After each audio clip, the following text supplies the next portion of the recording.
Welcome back. It's Inclusive Design 24 2018, brought to you in partnership with Barclays Access, the Paciello Group, Intopia, Microsoft Edge, and Open Access Technologies. 24 2018, brought to you in partnership. Don't forget that you can subscribe to our YouTube channel by going to youtube.com/inclusive design 24.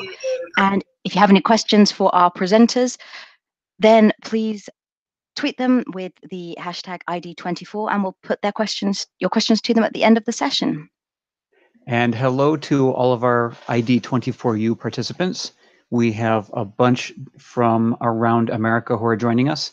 We have the University of Massachusetts and Amherst, Massachusetts, University of Michigan, hanging out at the Hatcher Graduate Library in Ann Arbor, Michigan, the Nebraska Digital Accessibility Meetup, welcome, the Northern Arizona University Disability Resources group from Flagstaff, Arizona. Recent addition, University of the Pacific Center for Teaching and Learning from Stockton, California. So thank you all for participating. We appreciate you hanging out and we hope your meetups are awesome and you're formulating lots of good questions. Coming up now, we have, this is the part where I panic. We have Glenda Sims and Wilco Fiers, who are going to talk about accessibility wars, the accessibility interpretation problem. I am going to try to unmute Glenda. And Glenda, if you can unmute, you are good to go.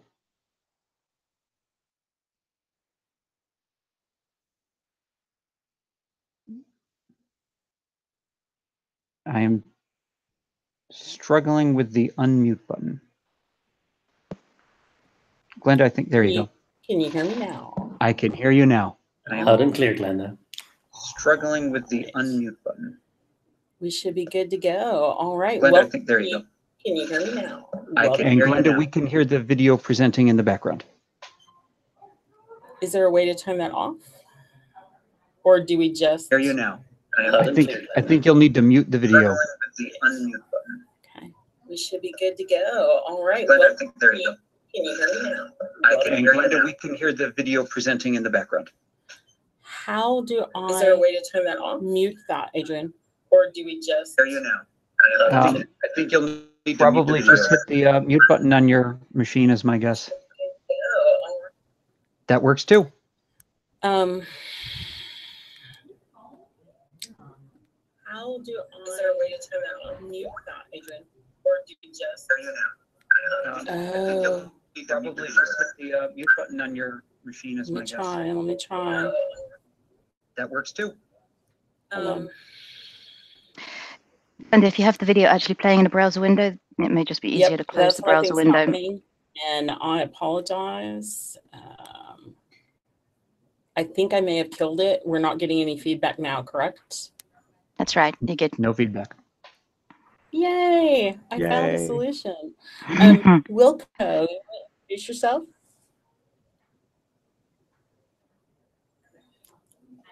Do we have Wilco? Wilco, you were still on mute as well.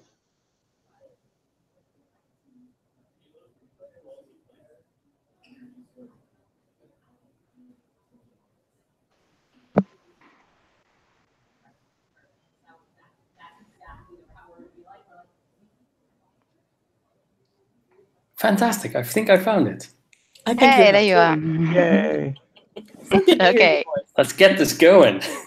Once more from the top. Take it away, guys. Thank you. Wilco, go ahead and introduce yourself. All right. So my name is Wilco Fiers. I am the product manager at TQ Systems. I am the chair of the WCAG community group. I'm the co-facilitator of the ACT task force at the WCAG. And then I'm an invited expert at Web Accessibility, the directives expert group from the EU. And I do lots of programming and chatting to people. And I'm thrilled to say that I get to work with Wilco Fiers. I'm Glenda the Good Witch Sims. I lead our accessibility expert team at DQ. I also owe a lot of who I am and what I am in the accessibility field to Knowbility, where I continue to volunteer. I got to be the lead judge for Open Air last year. And excited to be at IAAP, and where would we be without the W3C? So that's just a little bit about us. And Wilco, you want to tell them about the acknowledgments for who helped us review this Accessibility Wars paper? Right. So about a year and a half ago, Glenn and I were sitting in a restaurant. We were chatting away. And I mentioned that we've got this problem in accessibility, which involves lots and lots of people all having different interpretations of the accessibility requirements. So we decided to write a white paper on the subject. It took us a while, and we published it a number of months ago. What was it, March, Glenda? I think we had it being reviewed in March, and then yes. we published right before we went on stage at Access U. Yes, that was it. So, and we had some fantastic reviewers, which helped us a lot. So I want to acknowledge those people. Firstly, our employer, DQ Systems, who've been very helpful and supportive of our work. With them is John Foley and Dylan Barrell, who helped us review. Then outside of DQ, there's Mary Jo Mueller from IBM, Andrew Arch, who works at Utopia, and there's Susanna Lauren from Funka. So thank you very much to these people for helping us put together this white paper. Yeah, and there were others, and we continue to accept feedback. So absolutely. And so what we'll be talking about today is what causes interpretation differences in accessibility. What's kind of a spectrum of accessibility interpretations? How do you kind of see people from one end to the extreme to the other? And we've got a solution that I think is going to help with understanding and figuring out where you might be and where your organization might be, which we've dubbed the accessibility peace model, which we'll talk about a little bit. We've got some recommendations, and at the end, we've got some time for questions.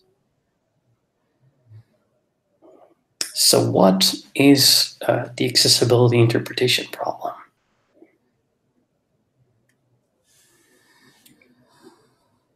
There's a number of reasons why organizations may see differences in accessibility results. So a lot of times people will get accessibility experts to come on their projects to review their work, and they'll get feedback. They might be using accessibility tools, and they'll get results from there. They'll ask second opinions from other experts, and they'll get different results. Maybe even their training materials. They'll read something, and then they'll try to implement it, and they'll see something different in what their tool's saying and then what their expert's saying. And some of these things really cause some headaches. And there's a number of causes to this problem, and specifically I want to talk about WCAG 2X today. So WCAG is the Web Content Accessibility Guidelines. It's the international standard for accessibility for the web. WCAG 2 is a really complicated document. It's if you'll ask the chairs, and we had one on ID24 just today. They'll gladly say that WCAG, when printed, it's only 33 pages long, but 33 pages is quite a lot. But in addition to that, there's a huge amount of documentation that comes alongside of those 33 pages of WCAG. So there's the understanding documents that are for all of the success criteria. There are the techniques, and then there's different variations of techniques. There's sufficient techniques. There are failure techniques. And another reason why is that the language of WCAG is written in such a way that it is technology agnostic.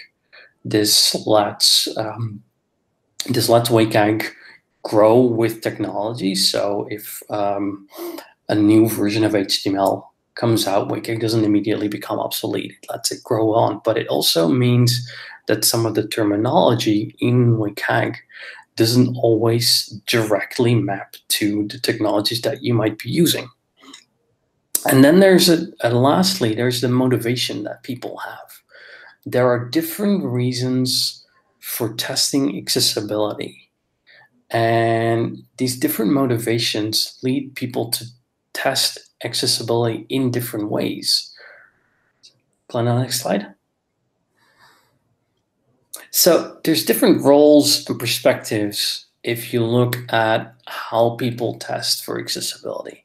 So there's trends that you can identify, which we've kind of gathered from just experience in the field. Glenda and I have been in the doing accessibility for quite some time. And if you look, there's just general trends that you see in different people trying to test. So for example, programmers tend to be very literal in their interpretation. They tend to look at things like validation errors very strictly, but then they don't necessarily have quite the feel for the more human side of things, for the more nuances, which is where evangelists really start to look, and they'll look for optimal solutions. So if something isn't quite right, if you could do it a little bit better, they'll often call those things out. And then if you ask project managers, for example, to evaluate, they'll look more for the MVP, for the minimal viable product. Does this pass the narrowest possible bar? Because we have other priorities that also need to get done. So WCAG has been incredibly successful. It's become the definition of accessibility. And let that sink in for a second. WCAG really around the world has become what it means to be accessible, particularly on the web. So there's things like the ISO standards. WCAG's become an ISO standard, which means lots of organizations around the world will be following WCAG as the standard for accessibility. It's become part of Section 508. It's in the refresh that has happened in the US. It's part of the EN 301-549 standard, which is the European standard for accessibility. There's the Air Carrier Access Act, and there's lots more all around the world. People have adopted WCAG with both arms. It's been incredible. There's a little bit of a downside to that too. There's a price to that success, which means that accessibility really has become WCAG. But all of these places, all of the people using WCAG, all of the people trying to do accessibility have started to adopt WCAG as their own. When they talk about accessibility, they mean WCAG. And when they mean WCAG, they talk about accessibility. And what we've seen is because WCAG leaves something to interpretation, there are lots of organizations that have started writing up their interpretation of WCAG.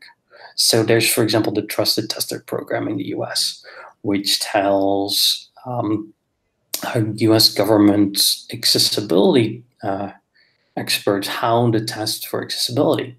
There's IGAA, which is a French testing procedure for accessibility, which defines what WCAG means in France. And it's different from Trusted Tester in a number of ways. There's AutoWCAG, which is a community group that I started with a number of people through a European-funded project a couple of years back, where we've tried to do the same. We've really tried to define what does it mean to conform to WCAG. There's the Open AGX Alliance, a slightly older project, which has done the same. There's a number of projects like that. And if you'll talk to any person working for a larger organization that is deeply involved in accessibility, they'll probably tell you they have their own standard way of testing accessibility according to WCAG.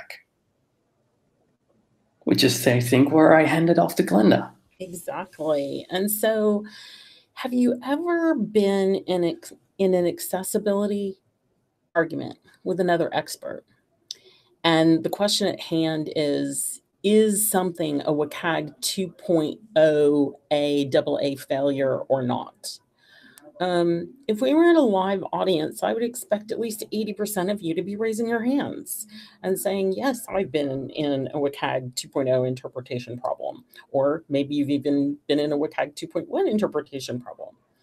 And so I'm going to ask you to imagine we're in that room together, and would you call any of these items on screen a failure of WCAG 2.0, let's say?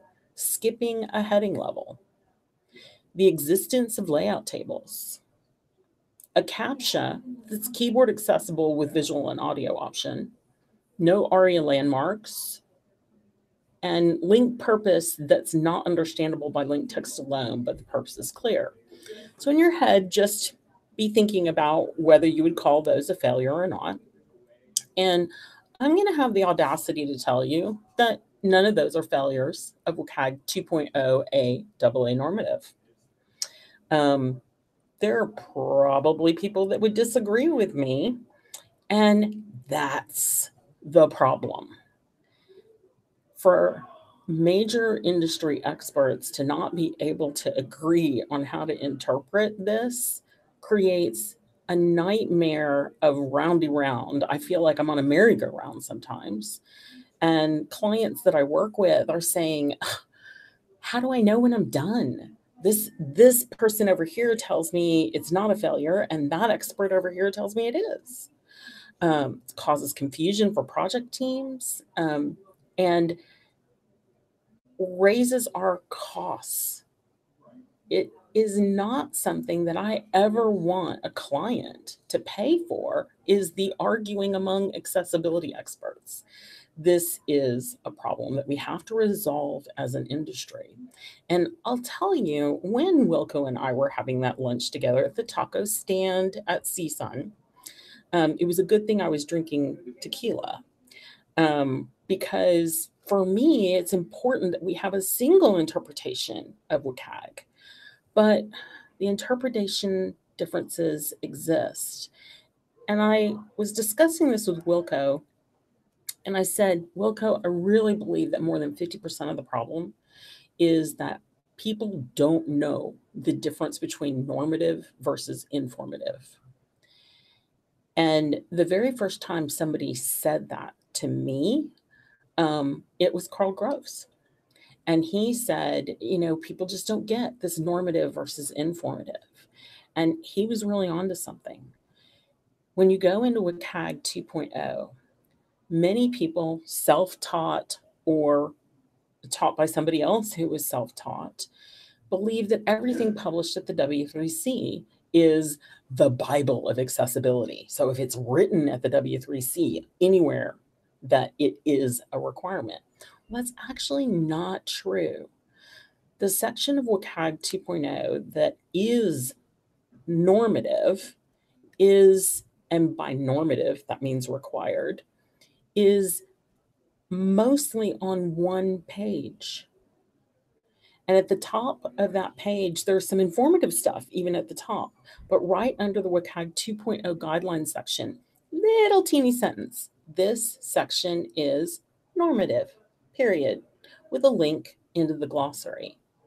So for something as important, it's really hard to see. Almost looks like the fine print at the bottom of a footer that you would never read. The definition, if you go into WCAG 2.0 or 2.1, is simply this. Normative means required for conformance. Anything that's informative or non-normative is never required for conformance. These definitions are identical if you want to go look at them in 2.0 or 2.1. So I believe that normative and testable versus informative is the cause of more than 50% of our differences in interpretation. So another thought exercise, look at these pieces of WCAG. There are the principles like perceivable, operable, understandable, and robust. There are the individual guidelines under that. There are the success criteria under that. There's a conformance section, a glossary section, an understanding section, and a technique section. In your mind, I want you to mentally mark which of those you think are normative, in other words, required for compliance, and objectively testable. So think about that in your mind. Now, the answer from the Goodwitch School of Interpretation is that the only pieces that are normative and objectively testable are the success criteria themselves, the 1.1.1s, the 1.3.1s, the 4.1.2s. It's anything with a dot in it. The conformance section is also normative, and you can use the glossary to defend your position. Anything outside those three pieces, if you're going up into the principles and the guidelines, it's normative but not testable. Even says so in WCAG itself. The understanding and the technique documents, those are not required. They're informative. So to me, that's where I've seen I can bring an end to some endless arguments by making this distinction. So who is using these requirements and why is another piece of this puzzle. If you think about all the types of people and situations that cause you to reach for WCAG, there are many roles and activities. I love the work that's being done by the Silver Task Force, looking to the future of if you could redesign the accessibility guidelines from scratch, what would it look like? During their research at the W3C, they identified 12 clear roles for why you might use WCAG. You might be consulting in accessibility, you might be teaching, you might be using it as a research motivator, you might be a beneficiary of the standard. As we look at these different roles and activities, it's no wonder that people have a difference of interpretation in how they're approaching WCAG. So if we boil that down to just a few of the roles, not trying to cover all 12, but just as a mental exercise, let's focus on a few roles. Like, let's compare what motivations there are in if you were a researcher, if you were an accessibility teacher or trainer, if you were a digital designer or developer, or maybe you're doing accessibility testing. Is your accessibility testing proactive, happening at the very beginning as the code is being developed, or even as the design comps are being drafted? Or is it reactive post-production? Thinking about the different motivations for those different types of roles, and then add to it, what is their accessibility goal? There's a spectrum for how accessible people want to be. Sad but true, there are some people in this world that know about accessibility and don't want to be accessible. I think that's an unenlightened term, and I won't leave people there for too long, but they exist. Maybe someone's just become aware of it and they haven't even set their goal yet. Maybe someone's in a bargaining stage and they're like, well, I'll do some of it, but I'm not doing all of it. Maybe someone's chosen minimum compliance because they're very resource low and super tight deadlines. Or now we start to get into comfortable territory. They're looking for an optimal solution. They're trying to do what's technically possible today. And some of my favorite people are reaching for the ideal. They're not satisfied that something's not accessible today, technically impossible to make accessible today. They're literally going to invent a better future. So this goal spectrum mapped to the roles of people I just asked about. So another mental exercise for you. Think about a researcher and where they might fall on the goal spectrum. a teacher, a developer, a designer, a QA tester brand new to accessibility, or a technical accessibility expert that's been in it for over a decade? What is their goal as they're applying WCAG in a certain situation? I'll tell you myself, sometimes I'm a judge for an accessibility competition. I'm up in the optimal category at the very least. But that's not where I always am based on the type of project or work that I'm doing. So as I was thinking about this and writing my section and realizing how right Wilco was, I started to think that we'd seen some trends. Researchers, I believe, you're going to find more predominantly in an ideal goal, inventing a better accessible future, and very commonly in an optimal. Trainers of accessibility are in a proactive state, and rarely do they want to train to the minimum. They'll do it if they have to, but they want to train you to do not just the bare minimum, but do things that make for a better design. I understand that. And I've seen many a trainer trying to reach for the ideal. Nothing wrong with inspiring people for the ideal. Designers and developers, I believe, are all across the spectrum, depending on how much training they have, their understanding of universal accessibility and design. And testers, I believe, are leaning towards a little bit more towards minimal compliance if they're trying to get a product out the door. So we're past our deadline. We have to find the way to get rid of the crucial barriers because we're moments from a release. Are we going to hold a release? So introducing the accessibility piece model. All yours, Wilco. Yes.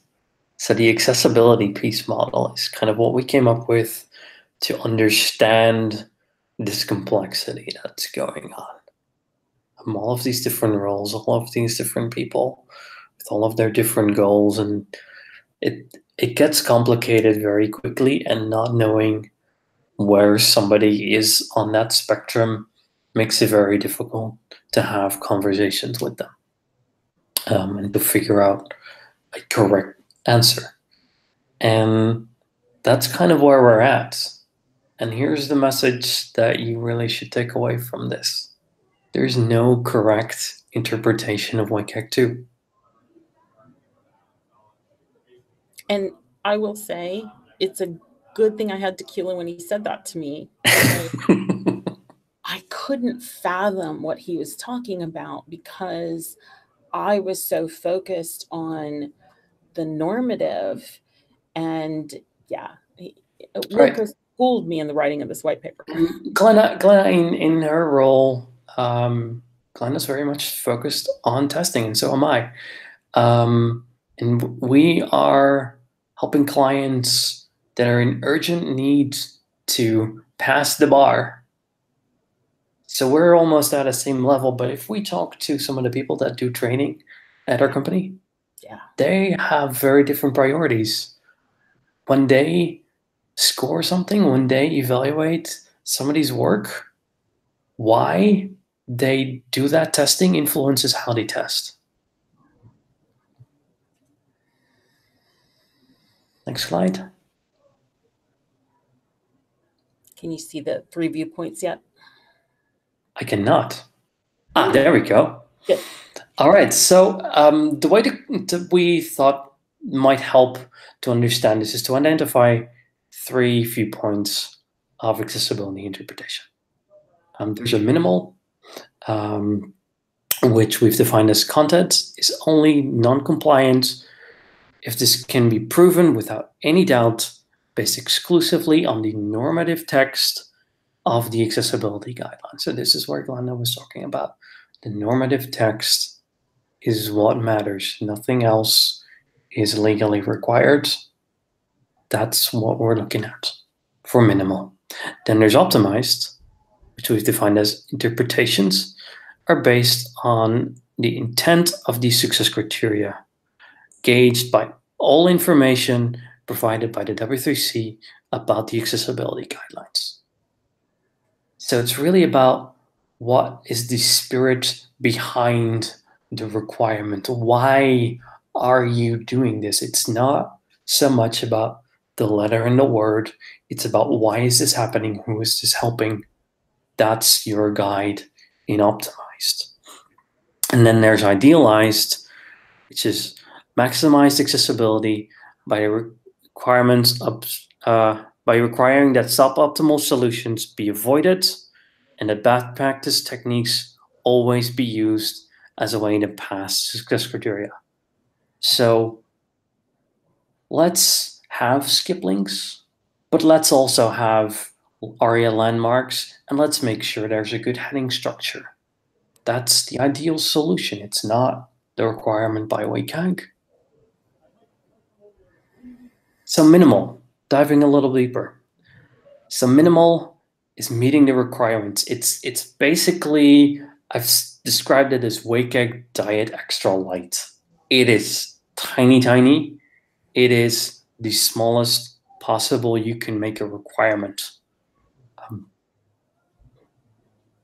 So decisions in the minimal interpretation are based on the normative, which is the success criteria, it's the glossary, it's the conformance requirements.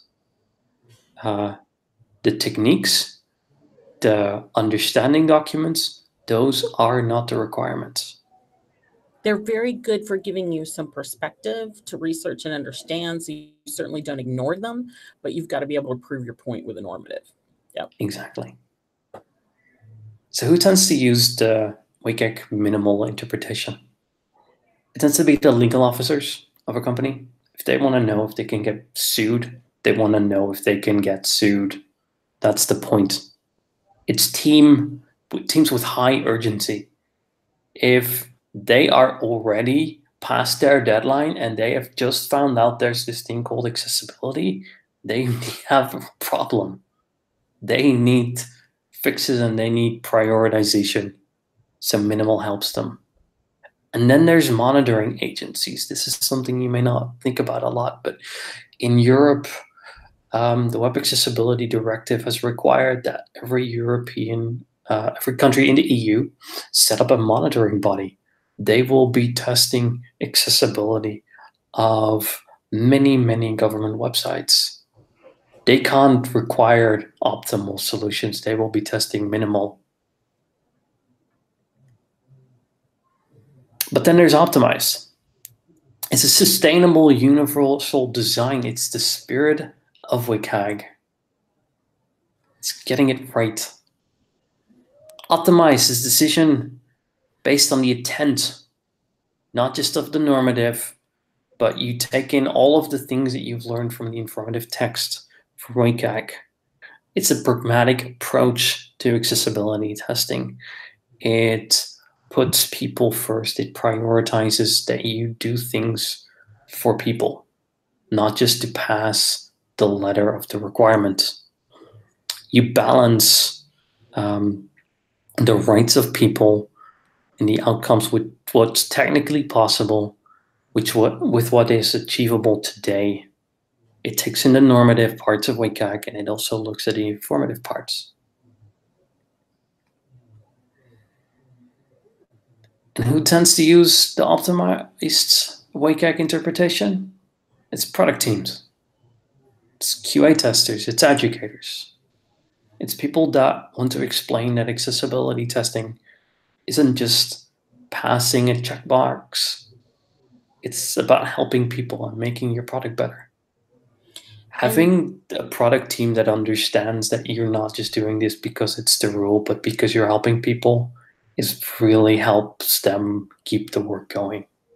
Yeah. And I believe that anyone that's in the accessibility business for the right reasons, which is probably most of us, feels very comfortable at this optimized level. And we feel a little sad when we're at the minimal level. The third level from our white paper is idealized. It's the ivory tower. I described it as boldly go where no one has gone before. I've been in this business for 20 years. I remember when I couldn't imagine a touch screen being accessible. How could it possibly be accessible? It's dependent on me seeing where my finger's touching. Apple said, "Oh yeah," and created gestures. So building a better future, because nothing's impossible if we put our minds to it. So not just based on human factors and people with disability, going way beyond legal compliance and pragmatic, and coming up with innovative breakthroughs. What I love about our industry is how many of us think this way on a daily basis. We're not even satisfied to stop at the mid-level, but we think about the ideal. I think that decisions in this area are very much based on research and usability studies with real people. You're making sure it actually works.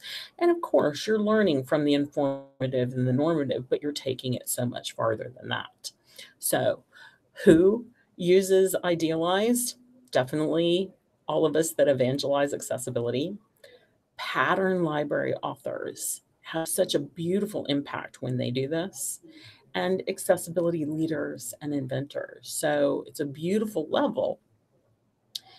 But my warning to you is, please remember that not everyone that you work with is ready to make the leap to idealized, and they may not, unfortunately, be ready to be at that optimal minimal, the optimum minimum middle level, because they have a lot of other things pulling at them. And so don't throw away the opportunity to help somebody get to the minimum. And don't pretend that WCAG minimum is more than it really is. It's the Web Content Accessibility Guidelines normative is published by the W3C.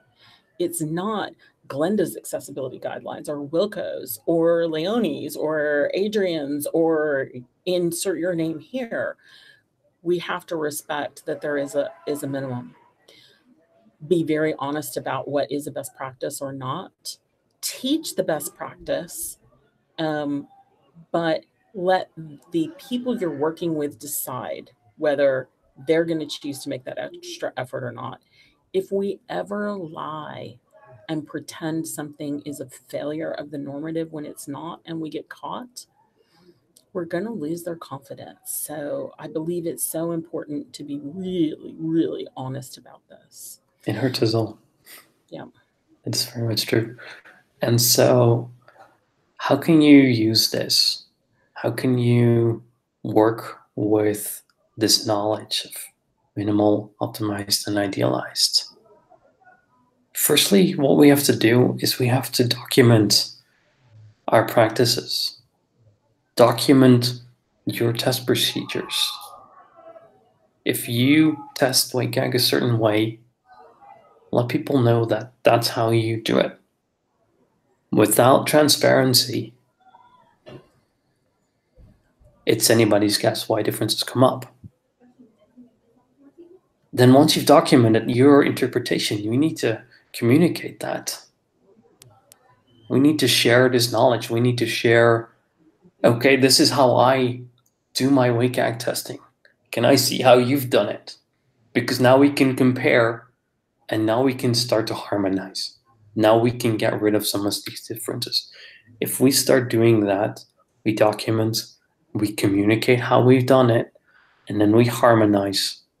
Then we start to get a more shared approach to accessibility testing. So today, I recommend this piece model. Communicate how you test, what level you expect to get tested at if you're having a test done. Ask your accessibility consultants how they do this. Ask your tool developers how they've interpreted the accessibility guidance, because their interpretation can be very different from yours. And if you have a client and they have an accessibility tool that they're going to be using to test your website at the end, and you don't know how their interpretation of that tool is going to fall out, you're going to be in trouble. So getting this clarity out is really key. We have to acknowledge our best practices, and we have to start adopting some of the ACT rules, the accessibility conformance testing rules that the WCAG is developing. For tomorrow, we have Silver. It's the Silver Task Force is working on a new iteration of the accessibility guidelines, which it's codenamed Silver, and hopefully they'll have better levels than what we have in WCAG right now, that we can better reflect our positions in, and less ambiguity in the criteria that it puts forth. And I just got to say, Wilco, thank you for asking me this question over tacos and tequila. Thank you for helping me figure this out. This is a very interesting problem to work on. Absolutely. So, Adrian, do we have any questions from the crowd? Let's first read out the white paper address. Oh, you bet. So you can read our white paper, which we've published at bit.ly. So it's bit.ly/A11Y piece. So bit.ly/A11Y piece.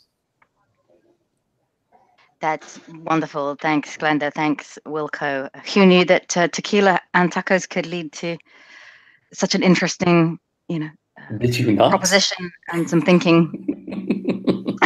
Absolutely. So, Adrian, I think we had a question come through from someone listening in. Do you have it? We have up to 2 questions now. Ooh. Our first question, I'm probably going to get the name wrong, and I apologize. Mikolai Rotniki, as an accessibility expert / trainer / auditor, I noticed that WCAG interpretation depends on a particular case, which is different. Do you agree? I think the question is sort of about the it depends model of not everything necessarily applies in all cases. So my response to that will not be surprising. I'm pretty sure that WCAG 2.0 and 2.1 are meant to be objective, and that you can gather 10 experts in the room and have them come to the same conclusion. So I'm going to say no, it does not depend for minimal interpretation of WCAG 2.0 or 2.1 normative. I would agree. As long as we acknowledge where we stand, how we are approaching accessibility testing,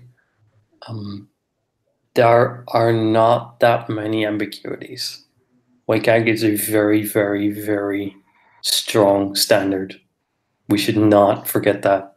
It is absolutely incredible how well it did and how wide it's been adopted. That's because it's really good.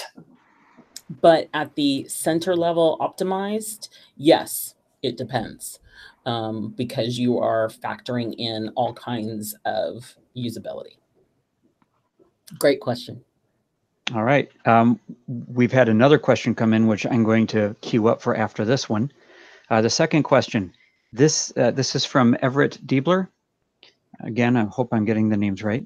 This Accessibility Wars talk is speaking to me as an accessibility department of 1. How do we get more people optimized? That's a very good question. I think there have been a lot of talks today that are very good at addressing that question. My 2 cents on this, I think we need to remember that accessibility is about people. Yeah. Let's not make this we need to do everything, otherwise it's not good. Accessibility needs to, we need to understand that we're trying to help people. I think that more than anything drives people. If we can get people to empathize, that helps immensely.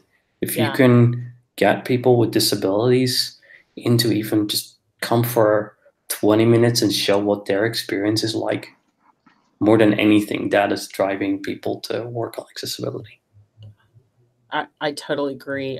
I think there's an empathy to it, and there has to be a pragmatic angle to it as well. Yeah.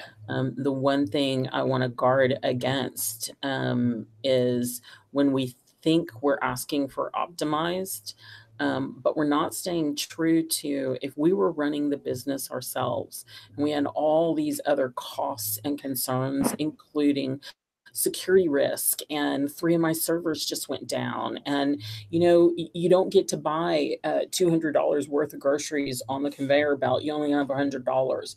You're going to have to put some things back, so you need to prioritize what you're going to do and be pragmatic about it. Okay, thank you.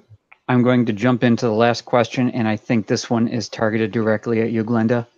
Okay. And it is from Kelsey Hall. And the question is, we want to know what your favorite kind of tequila is. You'd have to ask my husband. I could tell you a lot more about my favorite brand of bourbon. My husband makes my prickly pear margaritas every Friday. So if you want to know, I live in Austin, Texas. Hit me up on Twitter at GoodWitch, and you can come over and have some. I can confirm she keeps inviting me over. That sounded much more creepy than I meant. Oh, Lana, you should take over. I probably should, but it has to be said, an invitation to come over for tequilas sounds like the best way to wrap up a question at the end of a talk. Thank you again both for some really fascinating insights into the thought and the research that you've put into this talk. It's a conversation I think our profession is going to keep having for some time to come. Awesome. Thank you for having us. It's our pleasure. You're welcome. Thank you. For everyone listening in, a reminder that ID24 is brought to you in partnership with Barclays Access, the Paciello Group, Intopia, Microsoft Edge, and Open Access Technologies. And with great thanks to our supporters, DQ Systems, of course, where both Glenda and Wilco are part of the team. Do hit the subscribe button on our YouTube channel and let us know you're out there watching and enjoying all the talks that are being put out today by all our speakers. If you want to keep in touch on Twitter, you'll find us at ID24Conf. And we will be back on the hour with Eric Bailey's talk on high contrast, a really important area for accessibility. So don't go away, or at least no further than to grab a cup of tea or coffee. We'll be right back with you. Cheers, everyone.